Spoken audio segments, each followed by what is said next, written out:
croyait que personne ne prendrait jamais sa défense, ni celle de son fils, jusqu'à ce qu'un étranger, venu d'un autre monde, n'intervienne avec une promesse qui allait tout changer. Merci beaucoup de regarder et pour tous vos commentaires. Dites-moi à la fin si vous aimez l'histoire, d'où vous regardez et pourquoi vous suivez ceci. Texas, 1853. Le soleil impitoyable de l'été écrasait de ses rayons la petite ville frontalière de Valperdu. Éléonore essuya son front trempé de sueur alors qu'elle étendait le linge dans la cour, derrière sa modeste cabane. Ses yeux se tournaient nerveusement vers la maison où dormait son fils de 5 ans, Lucas. Né avec une condition qui rendait ses os fragiles et mal formés, l'enfant ne pouvait ni courir, ni marcher comme les autres enfants. Les habitants de la ville l'avaient affublé d'un surnom cruel, le désossé, un mot qui blessait Éléonore au plus profond de son âme. « Éléonore, viens ici !» La voix tranchante de son mari, Bastien, brisa la quiétude matinale. Elle tressaillit, laissant retomber le drap humide dans le panier. À l'intérieur, Bastien surplombait le lit de Lucas, le visage déformé par la colère. Le garçon s'était encore souillé. « Nettoie ça !» ordonna-t-il, en donnant un coup de pied dans le cadre de lit en bois, arrachant un gémissement à Lucas. « S'il te plaît, Bastien, » chuchota Éléonore. « Il n'y peut rien. »« Il n'y peut rien ?» cracha Bastien. Le fils d'un homme devrait se tenir sur ses 2 jambes, pas rester allongé comme un sac de pommes de terre inutile. Il saisit le bras d'Éléonore, ses doigts s'enfonçant dans sa chair. « Je suis la risée de toute la ville à cause de lui, à cause de toi. » Éléonore se mordit la lèvre jusqu'au sang. Les yeux de Lucas, écarquillés de peur, croisèrent les siens alors que Bastien sortait en trombe. Ce n'est que lorsque la porte claqua qu'elle osa expirer. « Je suis désolée, maman », tremblota la petite voix de Lucas. « Chut, maintenant », apaisa-t-elle en caressant son front. « Ce n'est pas ta faute. Rien de tout cela n'est ta faute. » Plus tard ce jour-là, Éléonore s'aventura en ville pour des provisions, portant Lucas enveloppé dans une couverture. Les regards la suivaient, certains empreints de pitié, la plupart chargés de jugement. Au magasin général, elle installa délicatement Lucas sur une chaise pendant qu'elle rassemblait leurs maigres achats. « Madame, Monsieur Dubois, le propriétaire, la salua d'un signe de tête sec. « Votre mari est passé plus tôt, il a dit de mettre vos achats sur son compte. »« Merci, » murmura Éléonore, sachant pertinemment que Bastien lui reprocherait plus tard chaque sou dépensé. Alors qu'elle se tournait pour partir, un groupe d'hommes entra, Bastien parmi eux. Il avait bu.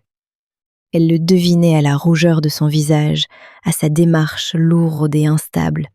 « La voilà !» annonça Bastien d'une voix forte. « Ma femme et mon...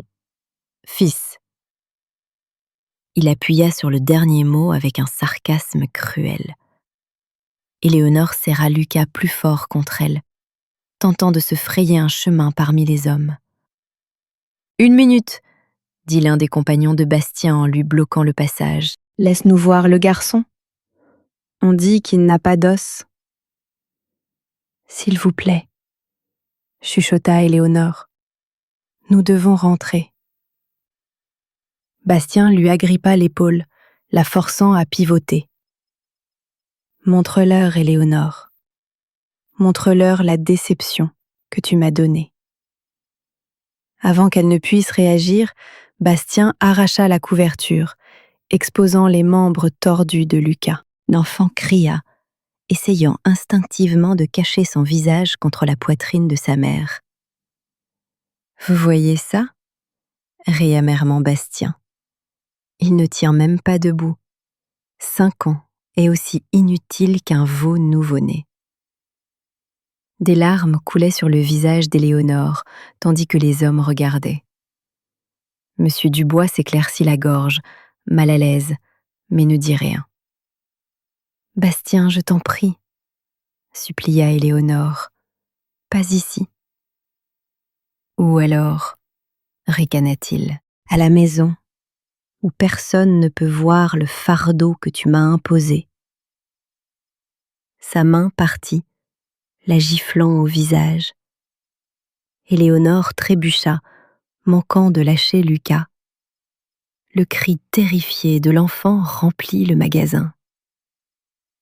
Assez. La voix était profonde, impérieuse, et n'appartenait à personne du cercle de Bastien. Les hommes s'écartèrent, révélant une silhouette imposante dans l'encadrement de la porte. Il portait un mélange de vêtements traditionnels et d'éléments adoptés des colons, des jambières en peau de daim, une chemise en coton et un chapeau à larges bords qui ombrageait son visage. Un long couteau pendait à son côté. « Ça ne te regarde pas, l'Indien » cracha Bastien. Le guerrier s'avança, ses yeux sombres analysant la scène. Un homme qui frappe une femme portant un enfant n'est pas un homme. Le visage de Bastien s'assombrit de rage. « Tu oses me faire la leçon ?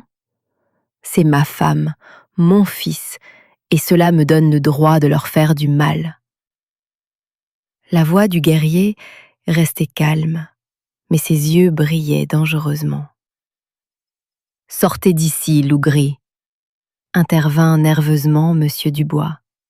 « Don't want any trouble. » C'était donc lui, loup gris. Éléonore avait entendu parler de lui, un comanche qui commerçait parfois avec les habitants. Connu pour être juste en affaires, mais farouchement protecteur de ses principes. Bastien se jeta en avant, mais loup gris l'esquiva facilement. « Vous êtes ivre, » déclara-t-il froidement. « Rentrez chez vous et dissipez les vapeurs. »« Je partirai quand je serai prêt, » grogna Bastien, « et je prendrai ce qui est à moi avec moi. » Il tendit la main vers Éléonore. Dans un mouvement fluide, loup gris s'interposa entre eux. La femme et l'enfant partent en paix. La main de Bastien glissa vers son pistolet, mais celle de loup gris était déjà sur son couteau. Le magasin tomba dans le silence. Bastien, l'un de ses amis, pressa. « Laisse tomber, ça ne vaut pas le coup de se faire étriper. » Après un moment de tension, Bastien cracha sur le sol. « Prends-les alors, mais ils ont intérêt à ne pas être chez moi quand je rentrerai. » Il sortit en tempête, ses amis sur ses talons. Éléonore restait là, tremblante. Lucas pleurant doucement contre elle. Loup gris se tourna vers elle. « Avez-vous un endroit où aller ?» Elle secoua la tête, la réalité s'abattant sur elle. Pas de famille, pas d'amis prêts à défier la colère de Bastien. « J'ai un campement à l'extérieur de la ville, » dit loup gris. « C'est sûr là-bas, en attendant que vous décidiez quoi faire. » Éléonore hésita, déchirée entre la peur de l'inconnu et la peur de rentrer chez elle. Les yeux de loup gris s'adoucirent en se posant sur Lucas. Il tendit la main, effleurant doucement la tête du garçon. Aucun enfant ne mérite la cruauté. Aucune mère non plus. En plongeant son regard dans le sien, Éléonore prit sa décision. « Merci », chuchota-t-elle. Alors qu'il quittait le magasin, loup gris parla doucement, sa voix portant une promesse solennelle. Je fais le serment de vous protéger tous les deux. Le campement de loup gris était niché dans une clairière isolée à quelques kilomètres de Valperdu, abrité par des chênes majestueux. Un petit ruisseau murmurait à proximité, fournissant de l'eau fraîche. Un tipi modeste se dressait à côté d'une structure en bois plus permanente. Une cabane simple, construite dans le style de l'homme blanc, mais ornée de symboles comanches. « Vous vivez ici seul ?» demanda Éléonore, alors que Loup Gris l'aidait à descendre de son cheval. Elle serrait toujours Lucas contre elle. Les yeux du garçon étaient grands ouverts, émerveillés par ces nouveaux environnements. « Le clan de mon peuple se déplace avec les saisons, » expliqua Loup Gris. « Mais je reste ici la plupart du temps désormais. » Sa voix contenait une note qu'Éléonore ne parvenait pas tout à fait à identifier. Peut-être la perte, peut-être la résignation. À l'intérieur de la cabane, Éléonore fut surprise par l'ordre qui y régnait. Un foyer au centre, entouré de fourrures et de couvertures. Des herbes séchées pendaient aux poutres du plafond, emplissant l'air de parfums terreux. « Vous pouvez vous reposer ici », Loup Gris indiqua un amas de fourrures douces. « Je vais préparer à manger. » Éléonore allongea doucement Lucas, arrangeant ses membres avec précaution comme elle le faisait toujours. Les yeux du garçon suivaient les mouvements de Loup Gris avec curiosité. « Es-tu vraiment un Indien ?» demanda soudainement Lucas. Éléonore eut un hoquet. « Lucas, ce n'est pas poli de... » Mais Loup Gris sourit, le premier vrai sourire qu'elle voyait sur son visage. « Je suis Comanche. Mon peuple règne sur les plaines. » Le visage de Lucas s'illumina. « Papa dit que les Indiens sont des sauvages. » Il regarda sa mère. « Mais papa dit beaucoup de choses qui font pleurer maman. » Loup Gris s'agenouilla près du garçon, étudiant ses membres tordus sans jugement ni pitié, juste avec une acceptation calme qu'Éléonore trouva étrangement réconfortante. « Ton corps est différent, » dit simplement Loup Gris, « mais ton esprit est fort, je le vois dans tes yeux. » Lucas rayonna à cette remarque. Personne n'avait jamais suggéré qu'il puisse être fort auparavant. À la tombée de la nuit, Loup Gris raviva le feu et prépara un ragoût simple de lapin et d'oignons sauvages. Les trois mangèrent dans un silence complice, jusqu'à ce que Lucas s'endorme, l'épuisement ayant finalement raison de lui. « La condition de votre fils, » dit doucement Loup Gris.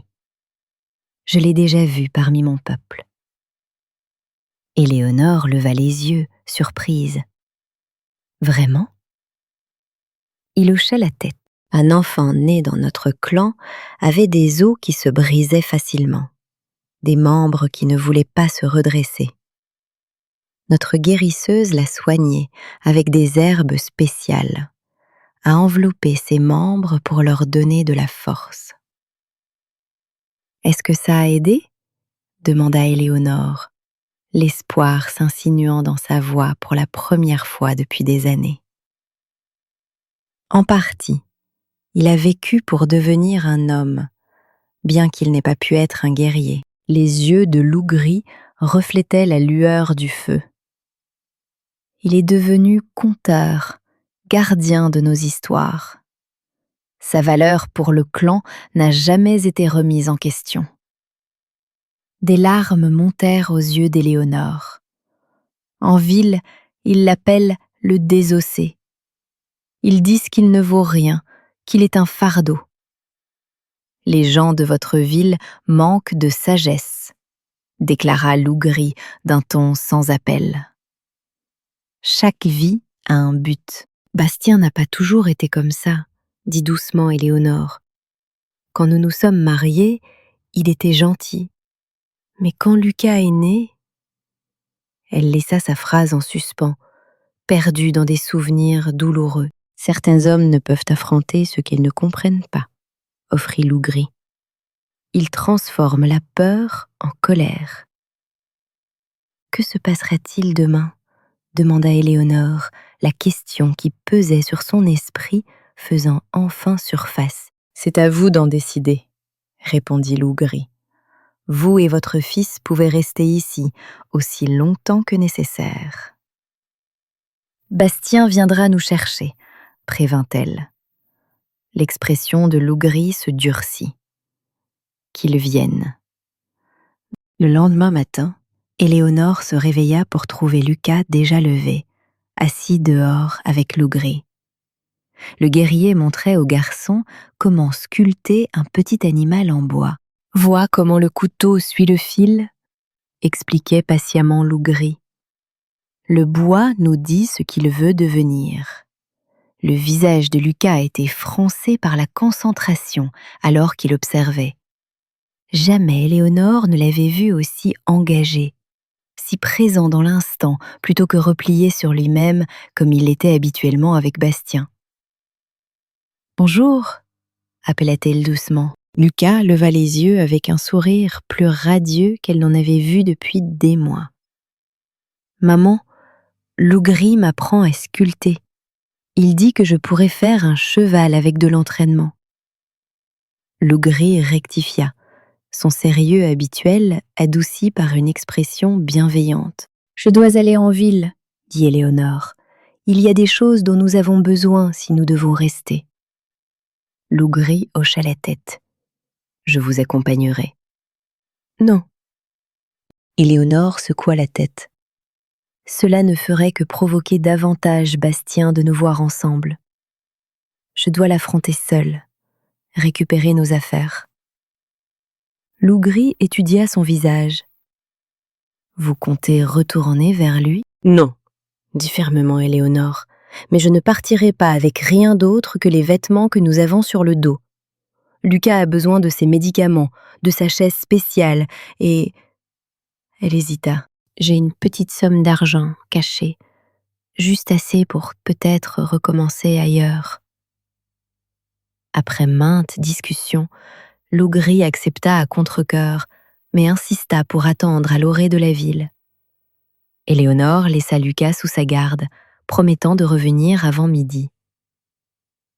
La marche vers la ville sembla à la fois trop courte et interminable. Éléonore répétait ce qu'elle dirait à Bastien. Des scénarios défilaient dans son esprit. Mais lorsqu'elle atteignit leur cabane, elle la trouva vide. Rapidement, elle rassembla les affaires de Lucas, ses médicaments, la chaise spécialement fabriquée pour soutenir son dos, quelques jouets et des vêtements cachés sous une latte de plancher mobile sous leur lit. Elle récupéra une petite bourse en tissu contenant les pièces qu'elle avait secrètement économisées au fil des années, un sou à la fois, sur l'argent du ménage. Alors qu'elle était sur le point de partir, la porte s'ouvrit avec fracas. Bastien se tenait là, mal rasé, les yeux injectés de sang après une nuit de beuverie. « Alors tu reviens en rampant » ricana-t-il en bloquant l'entrée. « Je suis seulement là pour les affaires de Lucas » répondit Éléonore, surprise par la fermeté de sa voix. Le regard de Bastien tomba sur le paquet dans ses bras. « Tu t'enfuis avec ce sauvage, c'est ça ? Toute la ville en parle. S'il te plaît, bouge, Bastien. Je ne veux pas d'ennui. » Il s'avança, menaçant. « C'est mon fils. »« Le mien ? Tu crois que je vais laisser un Indien prendre ce qui est à moi ? Tu ne l'as jamais traité comme le tien. » riposta Éléonore, la colère brisant enfin sa peur. « Tu ne lui as jamais montré que du mépris. » La main de Bastien jaillit, saisissant sa gorge. « Espèce d'ingrate, après tout ce que j'ai fait. »« Lâche-la !» La voix venant de la porte était glaciale. Lougri se tenait là, couteau tiré, les yeux rivés sur la main de Bastien à la gorge d'Éléonore. « Je vous avais dit d'attendre à l'orée de la ville, » haleta Éléonore. Le garçon était inquiet, répondit Lougri sans quitter Bastien des yeux. Et moi aussi. Bastien relâcha Éléonore, se tournant pour faire face à Lougri. C'est ma maison, c'est ma femme. Elle ne veut plus l'être, plus maintenant. La posture de Lougri était détendue, mais prête à l'action. Écarte-toi, laisse-la passer. Bastien tenta d'atteindre le fusil accroché au-dessus de la porte, mais Lougri bougea avec une vitesse stupéfiante. En un instant, Bastien se retrouva plaqué contre le mur, le couteau sous la gorge. « Réfléchis bien, » murmura Lougri. « Ta fierté vaut-elle la peine de mourir ?» Pendant un moment tendu, personne ne bougea. Puis les épaules de Bastien s'affaissèrent. « Prends-les, » marmonna-t-il. « Le garçon n'est qu'un fardeau, de toute façon. » Lougri le relâcha, reculant vers la porte où Éléonore se tenait, serrant son paquet. « Nous partons maintenant, » dit-il calmement. « Si tu nous suis, si tu essaies de les reprendre par la force, je ne serai pas aussi clément la prochaine fois. » Alors qu'il s'éloignait de la cabane, les jambes d'Éléonore tremblaient si fort qu'elle pouvait à peine tenir debout. Lougri prit le paquet de ses bras, puis posa de manière inattendue une main rassurante sur son épaule. « Vous avez fait preuve d'un grand courage, » dit-il simplement. « J'étais terrifiée, » admit-elle. « Le courage n'est pas l'absence de peur, » répondit Lougri. « C'est l'action malgré la peur. » De retour au camp, le visage de Lucas s'illumina à la vue de sa mère et de sa chaise spéciale. Alors que Lougri installait la chaise près du feu, Lucas demanda innocemment : « On va vivre ici maintenant, maman ?» Éléonore regarda Lougri, l'incertitude dans les yeux. « Aussi longtemps que nécessaire, » répondit Lougri à sa place. « J'ai juré de vous protéger tous les deux.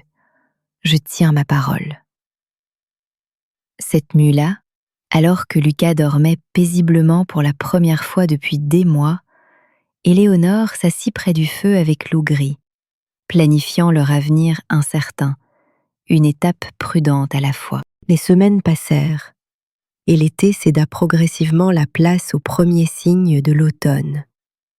Les feuilles des chênes entourant le camp de Lougri commencèrent à se teinter d'or et de roux. Pour Éléonore et Lucas, chaque jour apportait de petites révélations et une guérison tranquille. Lucas s'épanouissait sous l'attention patiente de Lougri. Bien que son corps restât fragile, son esprit se fortifiait. Lougri lui fabriqua un harnais spécial en cuir souple qui soutenait son dos et ses jambes, lui permettant de s'asseoir droit plus longtemps sans douleur. Avec la permission d'Éléonore, il commença à soigner le garçon avec des cataplasmes et des thés issus des traditions médicinales de son peuple. « C'est du raisin d'ours », expliqua Lougri un matin, montrant à Lucas une poignée de petites baies rouges. « Cela renforce l'eau du corps. »« C'est quoi l'eau du corps ?» demanda Lucas, les yeux grands ouverts de curiosité. « Le sang, les larmes, la sueur, » répondit Lougri en écrasant les baies dans une tasse en bois. « Tout ce qui coule en nous et nous maintient en vie. » Éléonore observait de près tout en raccommodant des vêtements. Le changement chez son fils était remarquable. Son teint s'était amélioré, et bien qu'il ne pût jamais courir au marché normalement, il semblait moins souffrir. Plus frappant encore était le changement dans son attitude. L'enfant renfermé et effrayé avait disparu, remplacé par un garçon plein de questions et avide d'apprendre. Vous avez fait plus pour lui en quelques semaines que le médecin de la ville en des années, observa Éléonore ce soir-là, alors qu'ils étaient assis près du feu, Lucas déjà endormi. Vos médecins ne regardent que le corps, répondit Lougri. Ils ne voient pas comment l'esprit et le corps ne font qu'un. Éléonore étudia son visage à la lueur du feu. Bien qu'il parlât rarement de lui-même, elle avait rassemblé des morceaux de son histoire. Il avait été éduqué un temps dans une école missionnaire, ce qui expliquait son français parfait. Son clan avait été décimé par une épidémie des années auparavant, le laissant comme l'un des rares survivants. Plutôt que de rejoindre un autre clan, il avait choisi cette existence solitaire entre deux mondes. « Pourquoi nous avez-vous aidés ce jour-là » demanda-t-elle soudainement. « Vous auriez pu partir. » Lougri resta silencieux un long moment, fixant les flammes. « Il y a de nombreuses années, j'avais une sœur, dit-il finalement, la voix douce. Elle a épousé un traître blanc qui semblait gentil au début. Il ne l'était pas. Quand je les ai retrouvées, elle n'était que l'ombre d'elle-même, son esprit presque brisé. Je suis arrivée trop tard pour la sauver. » La main d'Éléonore chercha instinctivement la sienne. « Je suis désolée. Quand je vous ai vu dans le magasin avec votre fils, » il s'interrompit. « Je ne voulais pas arriver trop tard cette fois. » Leurs mains restèrent jointes alors que le feu crépitait et que la nuit s'épaississait autour d'eux. La routine paisible qu'ils avaient établie vola en éclats 3 jours plus tard. Éléonore était au ruisseau, en train de laver le linge, lorsqu'elle entendit des bruits de sabots approcher du camp. Son cœur se serra de peur. Bastien les avait trouvés. Se précipitant au camp, elle ne trouva pas Bastien, mais le shérif Leroux de Val-Perdu, accompagné de 2 autres hommes qu'elle reconnut comme des membres du conseil municipal. Ils avaient mis pied à terre et se tenaient maladroitement près de la cabane. Lougri se tenait face à eux, sa posture tendue mais contrôlée. Lucas à demi caché derrière lui. « Madame Morel !» Le shérif Leroux hocha la tête à son approche. « Nous sommes venus vous parler. »« Qu'est-ce qui se passe ?» demanda Éléonore, se déplaçant instinctivement aux côtés de Lucas. « C'est votre mari, madame. Il y a eu un incident au saloon hier soir. » Le shérif ôta son chapeau. Bastien a dégainé contre Jacques Moreau lors d'une partie de cartes. Jacques a été plus rapide. Je suis désolée de vous le dire. Bastien n'a pas survécu. La nouvelle frappa Éléonore comme un coup physique. Malgré tout, Bastien avait été son mari, un homme qu'elle avait aimé autrefois. « Je vois », parvint-elle à dire, sentant les petites mains de Lucas se glisser dans les siennes. « Il y a la question de votre propriété », intervint l'un des membres du conseil. « La cabane est ce qu'elle contient. De droit, c'est à vous maintenant, Madame Morel. » Éléonore hocha lentement la tête, l'esprit en ébullition. La cabane représentait la sécurité, un vrai toit, une place légitime dans la communauté pour elle et Lucas. Pourtant, la pensée de retourner en ville, d'affronter les regards et les chuchotements, la glaçait. « Il y a autre chose », ajouta le shérif Leroux, l'air mal à l'aise. « Certains en ville ont parlé de votre vie ici avec... » Il jeta un coup d'œil à Lougri. « Eh bien, il y a des rumeurs. Ce n'est pas convenable pour une veuve, disent-ils. »« Je vois, » répéta Éléonore, sa voix se durcissant.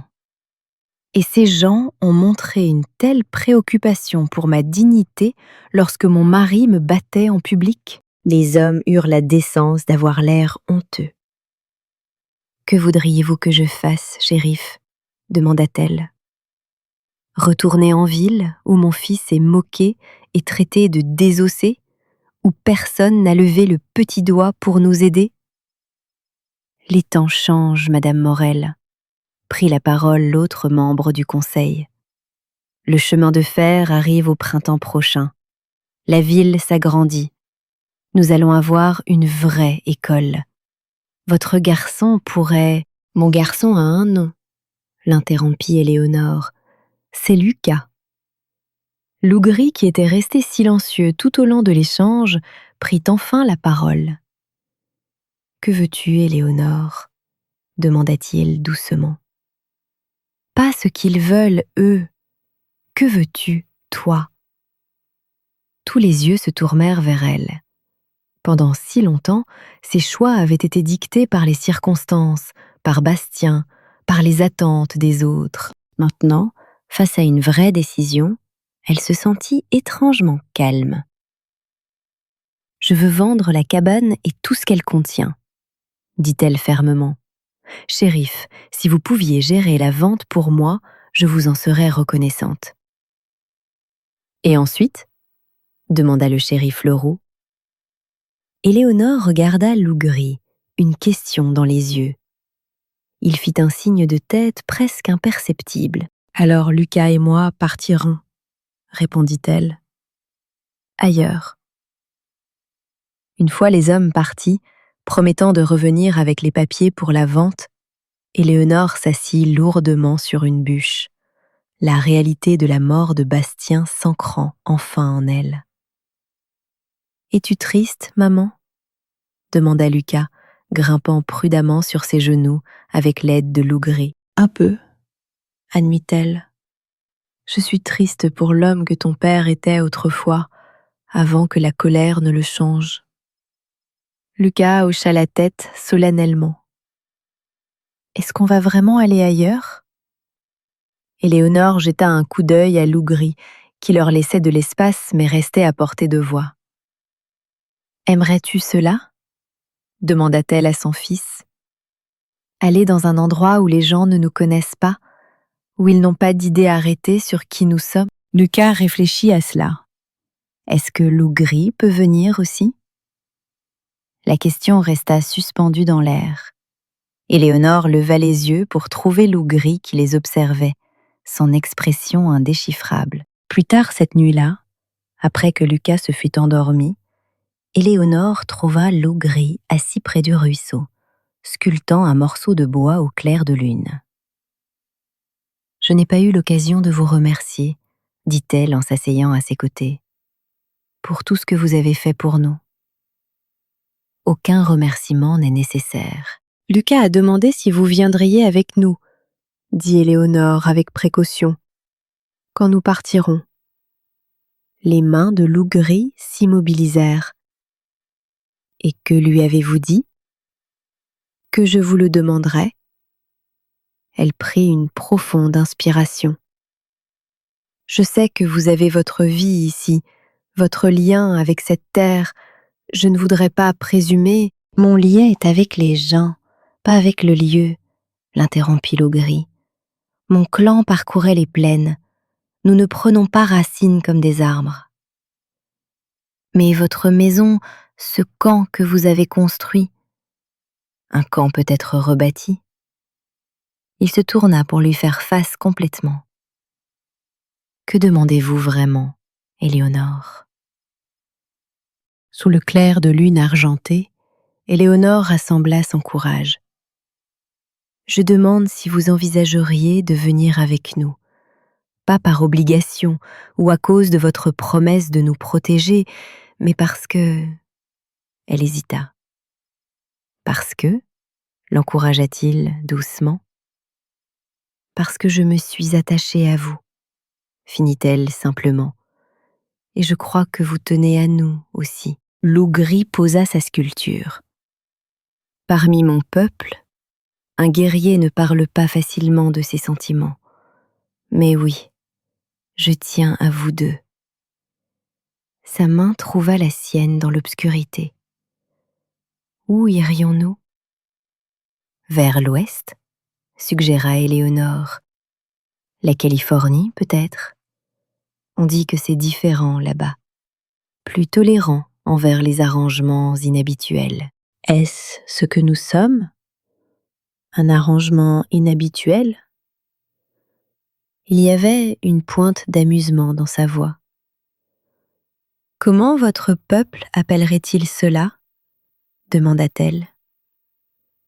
Famille, répondit-il simplement.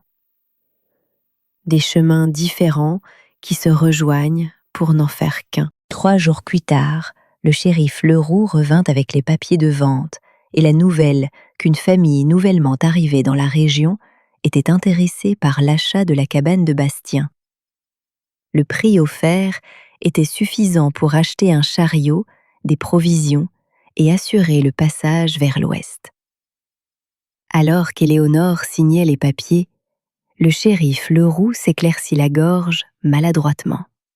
« Madame Morel, je me dois de vous prévenir, la vie ne sera pas facile pour une femme blanche et un homme des plaines voyageant ensemble avec un enfant. » « La vie n'a pas été facile depuis longtemps, shérif, » répondit Éléonore calmement. « Mais pour la première fois, je n'ai pas peur de ce qui va suivre. » Le shérif hocha la tête, une lueur de respect dans les yeux. « Bonne chance à vous alors, madame. » Ce soir-là, alors qu'ils commençaient les préparatifs de leur voyage, Lougri offrit à Lucas une sculpture terminée, un cheval miniature parfait, chaque détail rendu avec un soin extraordinaire. « Pour que tu te souviennes que même les petites choses peuvent avoir une grande force, » dit-il au garçon. Lucas serra le cheval de bois contre sa poitrine. « Je le garderai pour toujours. » En les regardant, Éléonore ressentit un sentiment de paix qu'elle croyait perdu à jamais. Quels que soient les défis à venir, ils les affronteraient ensemble. Une famille forgée non par le sang ou les conventions, mais par le choix et la compassion. Le voyage vers l'ouest les mit à l'épreuve d'une manière qu'Éléonore n'aurait jamais pu anticiper. Octobre apporta les premiers gels, alors que leur convoi de chariots traversait les vastes plaines des territoires occidentaux. L'état de Lucas rendait le voyage chaotique, particulièrement difficile, malgré le siège rembourré que Lougri lui avait fabriqué à l'intérieur de leur chariot. Pourtant, pour chaque épreuve, il y avait des joies inattendues. Lucas devint le conteur officieux de leur petit convoi, régalant les autres voyageurs avec les histoires que Lougri lui avait enseignées. Des légendes anciennes adaptées pour son jeune public qui se rassemblait autour de leur feu de camp chaque soir. Et le coyote regarda les étoiles. Lucas conclut l'un de ses contes, sa petite voix animée par l'excitation. Et il promit de ne plus jamais être aussi avide. C'est pourquoi les coyotes hurlent la nuit. Ils se rappellent cette promesse. Les enfants applaudirent tandis que leurs parents échangeaient des sourires indulgents. S'ils avaient eu des réserves initiales concernant cette famille singulière, une veuve, son fils handicapé et un homme des plaines dont la relation restait diplomatiquement indéfinie, ces inquiétudes s'étaient largement dissipées au fil des semaines d'épreuves partagées. Tout le monde n'était pas aussi tolérant. 2 frères venus du Tennessee, les frères Corbin, affichaient clairement leur désapprobation par des commentaires murmurés et des regards froids.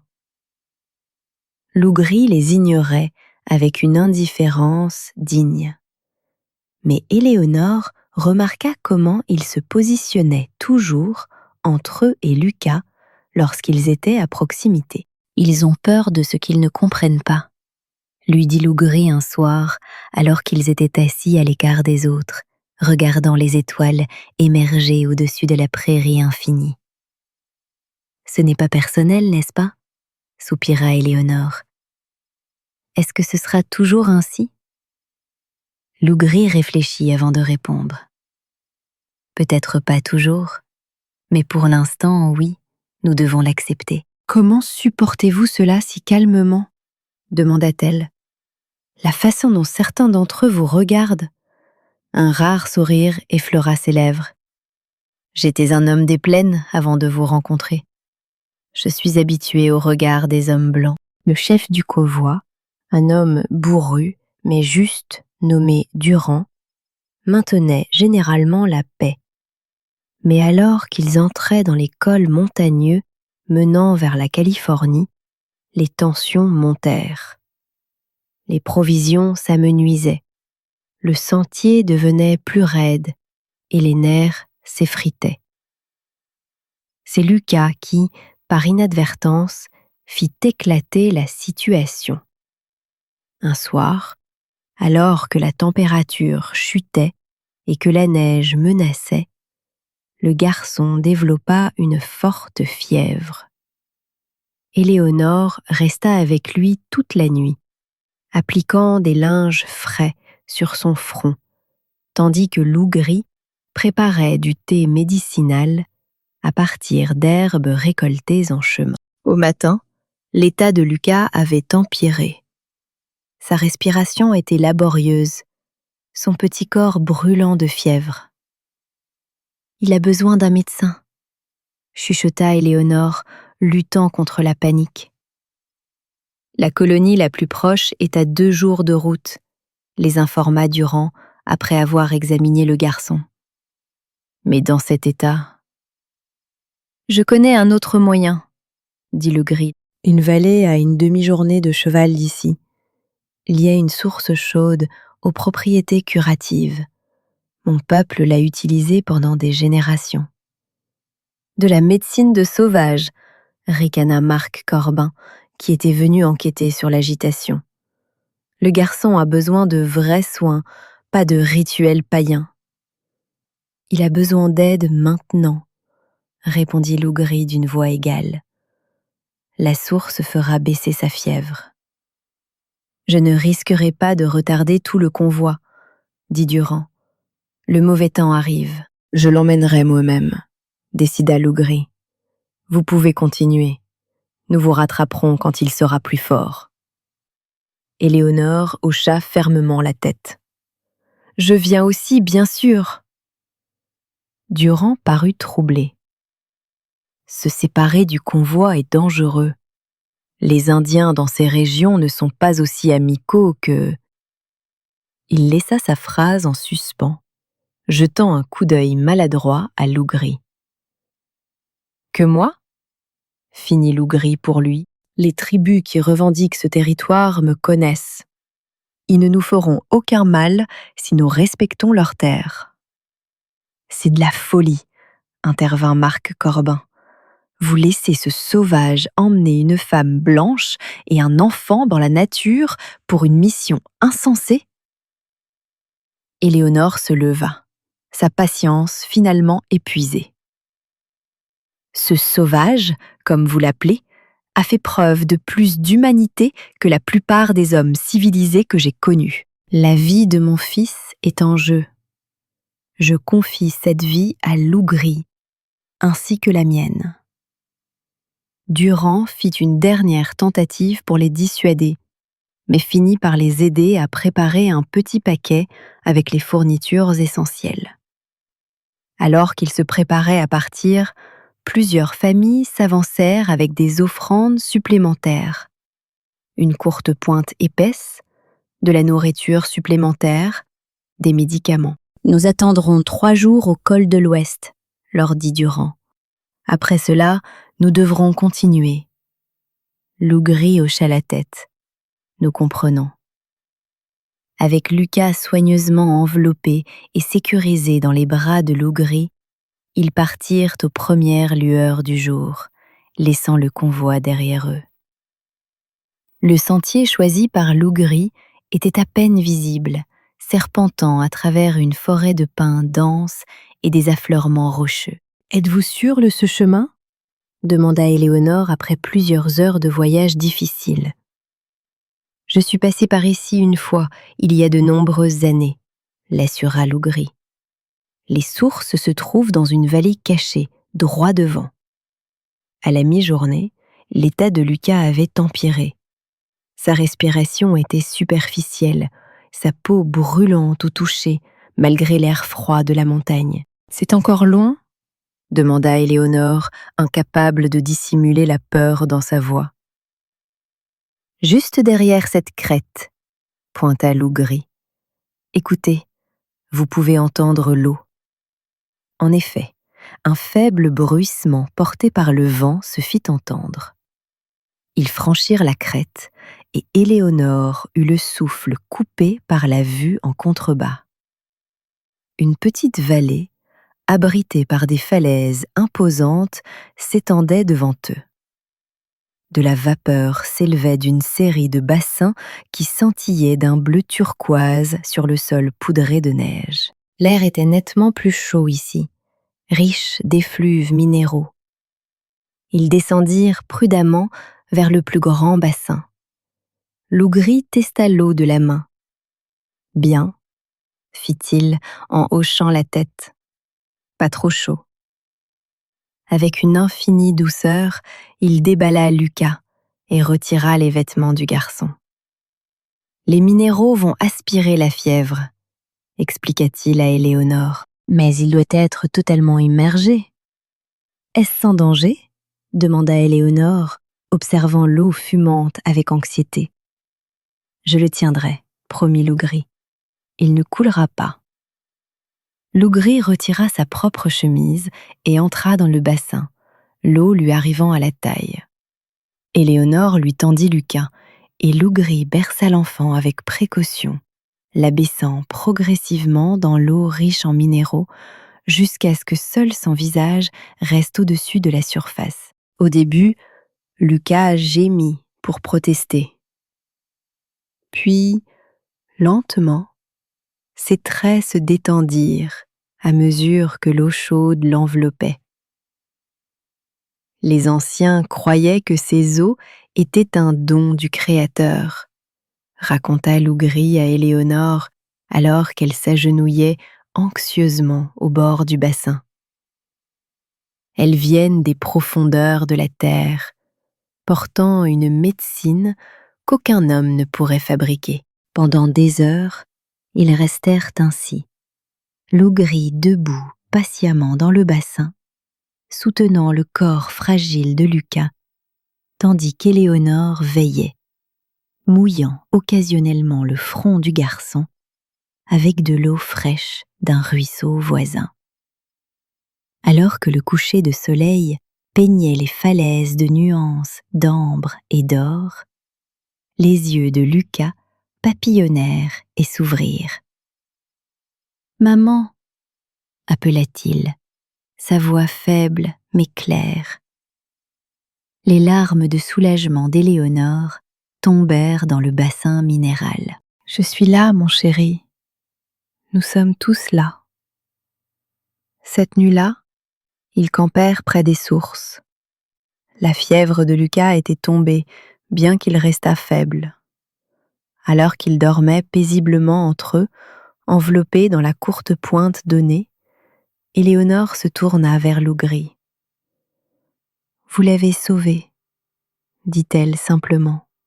« Les sources l'ont sauvé, » corrigea Loup Gris. « Je me suis seulement souvenu du chemin. » Pourquoi n'avez-vous jamais parlé de votre lien avec cet endroit auparavant ? Loup Gris fixa le petit feu qu'il avait allumé. Certains savoirs sont sacrés, à ne partager que lorsque c'est nécessaire. Il leva les yeux vers le ciel étoilé. Ma grand-mère m'a amené ici quand je n'étais guère plus vieux que Lucas. J'avais une fièvre qui ne voulait pas tomber. L'homme médecine de la tribu avait perdu espoir. « Votre grand-mère vous a sauvé alors ?» observa Éléonore. « Oui. » Sa voix s'adoucit au souvenir. Elle était très sage. Elle vous aurait aimé. Aurait-elle approuvé ce que nous sommes ? demanda Éléonore, la question qui flottait depuis longtemps entre eux étant enfin prononcée à voix haute. Loup Gris garda le silence un instant. Elle aurait vu votre cœur, comme je le vois. Cela suffirait. Dans la lumière vacillante du feu, Éléonore se rapprocha de lui. Leurs mains se trouvèrent, doigts s'entrelaçant. « Quand nous atteindrons la Californie, dit-elle doucement, que se passera-t-il ensuite ? » Nous commencerons, répondit-il simplement. Nous bâtirons quelque chose de nouveau, tous les trois. Oui, elle serra sa main. J'ai juré de vous protéger, tous les deux.